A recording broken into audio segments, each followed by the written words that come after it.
About time for another Coach Life. I hope today you get a chance to reflect on Dr. King as if Dr. King was president. Present, not president. Present.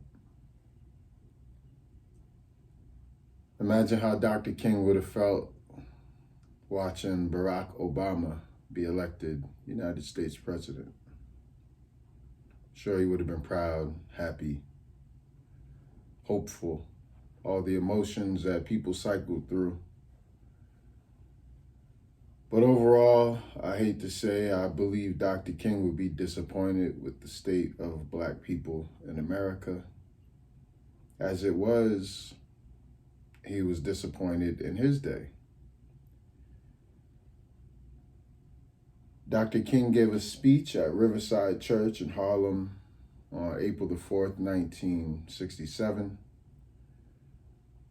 against the war in Vietnam, pushing for equality and justice for all people, especially the poor and oppressed.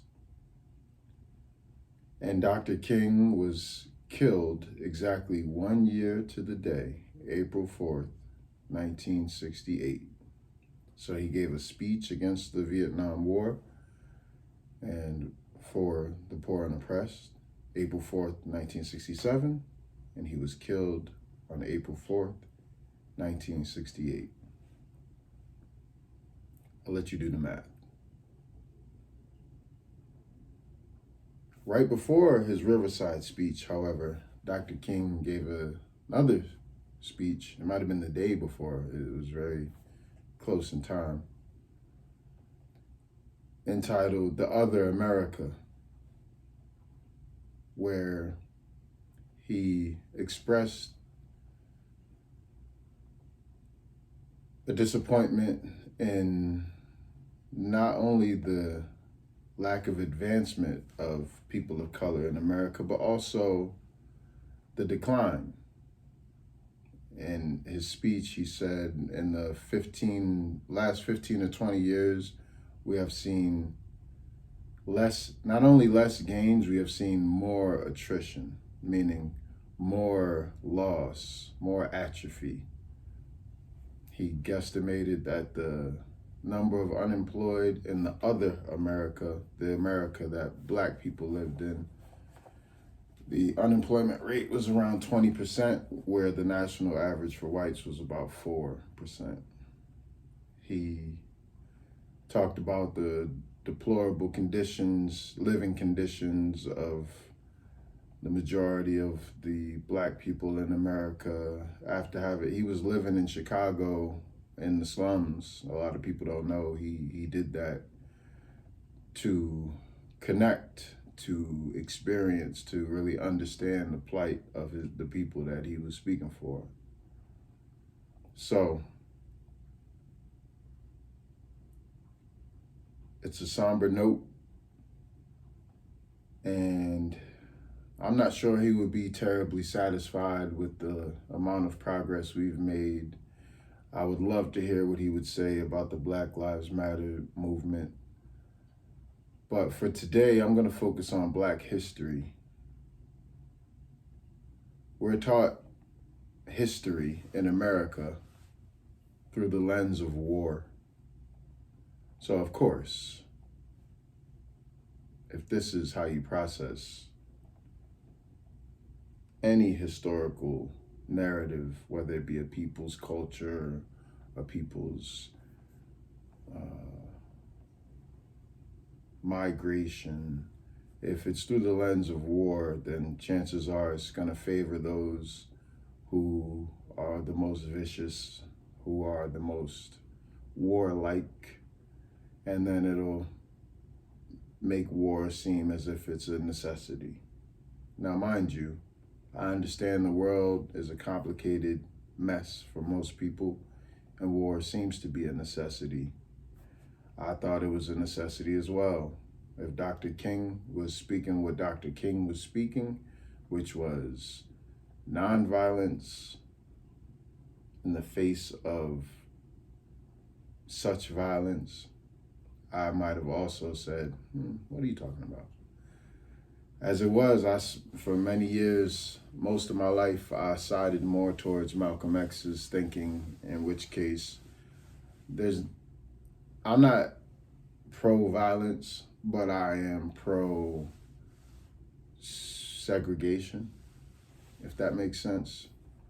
I think the majority of the black wealth gets hijacked because of the illusion of integration.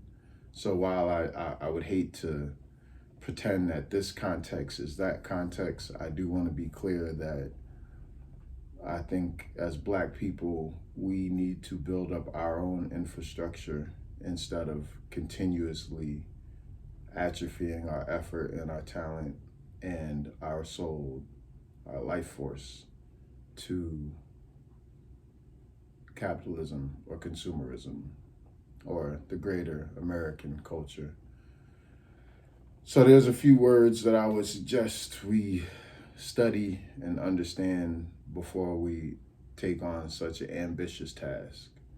When I say black, I do not mean people that have my skin tone, although I am focused there. When I say black, I mean people who know that we come from Africa, all of us, that grave injustice is happening in Africa today, that there are things that we can do about that now. I mean, people who know it's important to be a good person before it is to be selfish.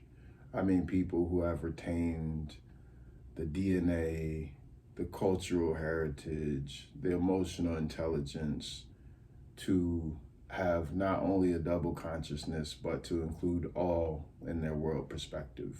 When I say black, that's what I mean. So here we are today, MLK Day, January the 16th, 2023. 60 years ago, it was 2063. For any black person in America, any person in America actually, a good lens with which to view American history would be 1960s. 1960s. All of the unresolved issues from the 60s are here today.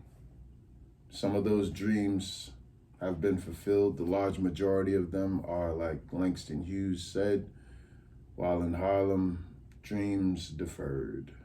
He asked a question in his poem, Dream Deferred. What happens to a dream deferred? Does it fester, crust over like a sore? I mean, he went there. Read the poem. I was on the train with my students going to a game. We have our home games in Harlem at the Kennedy Center, 135th. And on the train on the way, one of my students said, "Coach, what's Harlem known for?"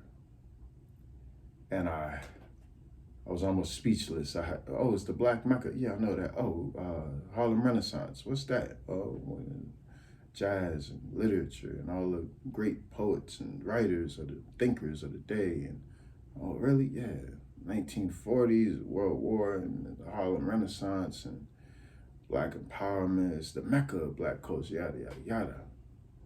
But then I realized, how is it possible that we don't know this history yet? How are these footnotes? This is our history. So then I got a call from my great uncle a couple of days ago, and he was interested in a project which connected all the dots for me. I said, okay, I get it. If you don't house your own history, if you're taught your own history through someone else's lens, not only are you not learning your true history, but you're taking up valuable real estate for it.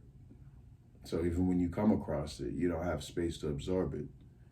If you learn Black history through the lens of slavery, fair enough, it's a start.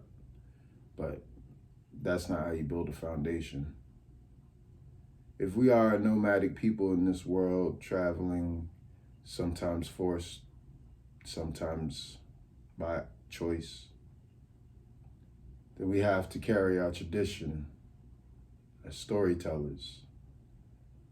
And in order for us to protect those narratives and to make sure that they land properly, you see, information is just like distribution. It needs channels. If you order something on Amazon or whatever, you have confidence that it will be delivered because those distribution channels have already been set up and proven. Well, what are our distribution channels for information? What is Black history? Is it a month in February? Is it a day in January? Why is it so mysterious? Why don't we agree? Who's our leaders? So if Dr. King was here today, I'd be interested in what he thought. I can guess from my own perspective that we got a lot of work to do. I don't mind doing it, but I do appreciate from time to time when it is acknowledged for those of us who do the work.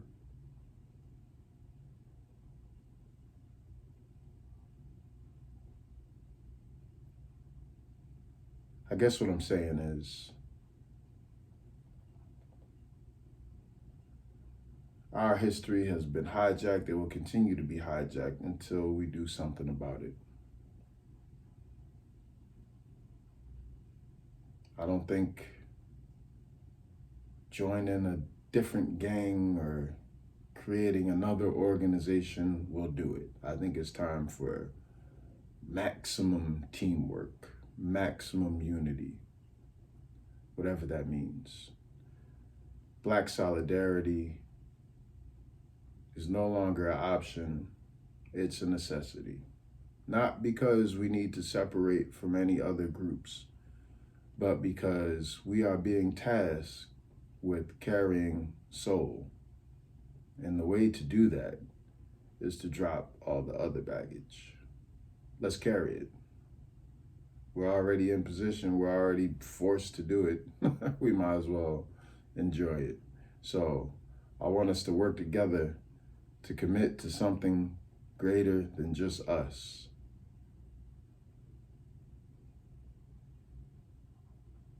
I hope that makes sense. Coach Life.